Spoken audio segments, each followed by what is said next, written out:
In this month's cybersecurity video, we will be looking at something that is very often overlooked in a digital world, and that is the world of physical security.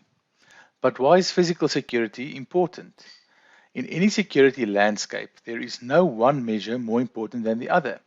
It is imperative to have comprehensive strategies that take both physical security and cybersecurity into account. Cybersecurity directly impacts physical security and vice versa. According to a recent study on data breaches, the report found that 11% of data breaches involved physical actions. This merging of physical security and cybersecurity requires an approach and investment in technology. We are in this session only looking at practical measures that any person can and should take to mitigate physical threats by merely acknowledging and applying common sense. Let's start at the perimeter of your actual place of work. Assuming your office is already within a gated area, we will look at where you physically have your laptop.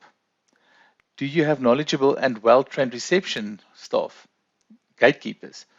Probably the first level where someone has control over access into your immediate area. Is this person aware of methods used by people with malicious intent, like social engineering, false meeting dates, or services to be rendered? Most receptionists only fulfill functions like answering the switchboard, directing calls, or receiving and signing for parcels. And in a more real world, Uber Eats. Things that you should consider are having an access register filled out clearly and ensuring identity by reception. Inform the gatekeepers of your diary when you expect someone. Train this person how to handle suspect behavior. And then enforce and praise good action or reaction. Number 2, do you have control over your physical old-fashioned keys to the building? It is important to know how many sets of keys there are to your buildings or office area. Who will have these keys? Is it important for all these people to have keys in the first place? A handy thing to do here is to create a key register with someone managing it in order to know how many keys there are in use and to sign back keys when someone resigns or do not have a need to have a key anymore.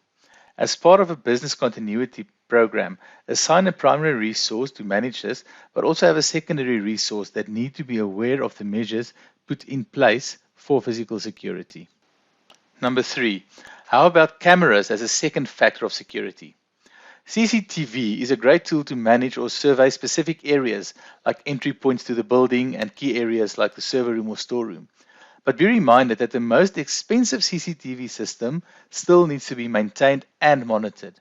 Have someone, preferably not the same person as the key manager, take ownership and accountability to have the footage stored, as well as ensuring that all cameras are working. There are countless examples of businesses, shopping malls, and other security companies relying on cameras only to discover that they were not working when they actually need the footage. Number 4, visitor cards. How effective are they really? A card worn around someone's neck or clipped onto their shirt could be a great physical security measure. Just make sure to distinguish between employees and visitors. There is a very good reason why people should wear a different lanyard or card or any other distinguishable item during visits. It firstly demonstrates that you are in control of your area and displays order, as well as assists in exposing someone that might seem lost or is aimlessly strolling around your office space. When staff are properly trained to be aware of someone with a visitor's card and to act on it, it could not only prevent a security incident, but also be a display of helpfulness and showing that you have vigilant employees. This should be expected by all visitors in a friendly and professional manner with no exception. There is no effect in someone signing in, getting a card, and then putting it in his pocket and walking around the building without it in their hands. Number 5, make someone accountable. With regard to all these measures, it must be noted and acknowledged that they are only a tick box exercise if you do not have a person or two responsible and accountable for their execution. Someone should be managing or owning them as part of their KPIs. You will be thankful when you need any of these in place as evidence or traceability, and you could really rely on measures put in place and that worked. Number 6, your laptop. Lock your laptop or desktop when you are not at your desk. This seems like such a trivial thing to do, but in today's office environments where open plan workspace is the order of the day, It is so easy to slip in a USB device with malware, or to quickly do a search for a document and download it, or just to have someone browse your computer when you are not at your desk. How many times have you heard this? Use a complicated password, one that you can remember and not have to write down anywhere. It has been proven that people use the same password for different environments. For example, if you have a password for Facebook, you must probably have the same one for your banking and any other application. Where an Active Directory password is used, it is most likely that you will use it for your Windows password as well. It's just human nature.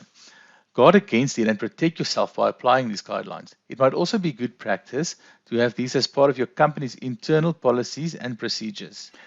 Use screen filters when traveling by public transport and you want to do some work that is for your eyes only. These are filters that can be attached to a screen that only allows one to read on screen when seated directly in front of the screen. A person sitting next to you on an airplane or a train or waiting area will not be able to see and read your screen. Number 7, social media. Now let's have a look at a new physical world, one that we commonly use and do not think of as being a physical world. And that world is social media. Creating and nourishing your identity on social media is very important. When making use of social media, we kind of forget that we are busy growing our digital identity. Think about it. You employ a new CFO. This is the first position as an executive for this person. She immediately updates her LinkedIn profile with a photo in the office divulging her position, which company she's working for now, the role she'll be fulfilling, as well as the company's contact details. This kind of thing is any phishing operator's dream, and phishing is something that we will look into in much more detail in one of our further sessions. But the same goes for Facebook. People love checking into places, especially when on international travels.